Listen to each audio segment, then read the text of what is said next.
Okay? I'm just gonna be honest. Growing up, being passionate about things like anime and video games in the early 2000s, it wasn't nearly as accepted as it is today. Especially if you were, well, let's get the elephant out of the room here, a lonely black kid like me. Okay, maybe not that lonely. I'm telling you, Elmo was always watching. He warned my ass to stay off Sesame Street, all right? I ain't about that life, y'all. I was 3. But besides that, being a nerd felt like being a part of a friend club. A club your average person ain't want to really associate themselves with. Sure, you've got a class full of people rocking with you, but once class is over, it's back to the real world with your black ass. It was seen as corny and niche. And see, I was blessed. I could only imagine what other kids like me went through. Because I had some down-to-earth friends and some family I felt comfortable enough to share my passions with. So, whether it came to me having to find home all over again during a gameplay session of Final Fantasy X with Titus after school, or having to steal back my identity to make Sly and his gang proud back on the PS2, I was going to have to find myself the hard way. Now, let's make something very clear. This video isn't inspired by hatred. I don't have a chip on my shoulder because the world turned their backs on me by loving the pop culture I was raised on. I'm not about to get up here and gatekeep anime. Nuh-uh. That's an incel's luxury.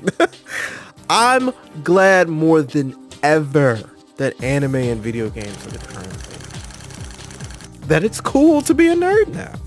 And see, that, ladies and gentlemen, is where my story really begins. See, let me put y'all on game real quick. If you didn't know, as an author, I've been telling jokes and writing stories all throughout my life. It wasn't until high school when I suddenly had this epiphany. I said, hey, for a kid who turned a bully into a friend using the power of Pokemon, you know you are. Why the hell couldn't I turn my life into an anime? And though I didn't know it at the time, that's when I began conceptualizing what is now known as the misadventures of Mr. Mirage.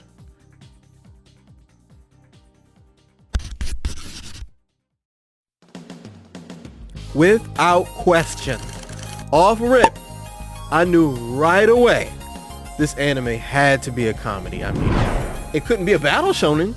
The only way I knew how to throw hands was behind my back like Sonic, which made the hoes run away from me.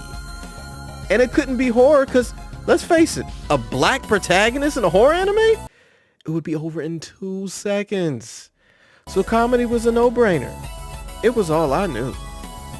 Well, until it wasn't.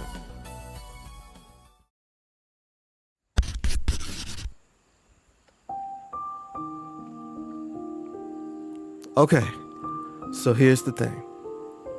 What they don't tell you about being a comedian or even an actor is that when you're the life of the party and you're always trying to entertain others, it can lead to existential loneliness because it often feels like you're suppressing your true personality.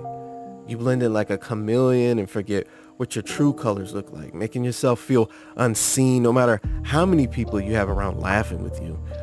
And times were changing. I never got to express who I truly was before the generation switch from the early 2000s and 2010s era. The joy of living in the moment, playing video games with friends, searching for part 2 of episode 3 of Clannad on YouTube in 480p, or finding a poorly edited version of Super Saiyan 5 on YouTube. Those days were over. Now everyone loves what they made fun of you for. It's a surreal feeling. It's like having a cultural shock from your own culture, if that makes any sense. An anime Twilight Zone. And you know what? I really do miss those days. And so, my dream of making the misadventures of Mr. Mirage, well, it took on a new form. The storyline fleshed itself out over its many years of development. These experiences are what inspired its narrative and shaped the stepping stones of my new dream by turning it into a cultural phenomenon that blends the decades of pop culture and my experiences into an original creation. It's full of story arcs, references, drama, and a power system based on identity and the craziness that is our American world. So, as a black creator, I wanted to be among the first to represent what it's like to create a piece of fiction based on that cultural shift in an era where so many are just afraid to be themselves. This stigma some of us have for feeling typecasted and put into a box for what society deems we should be like instead of embracing ourselves as natural nerds is toxic and exhausting.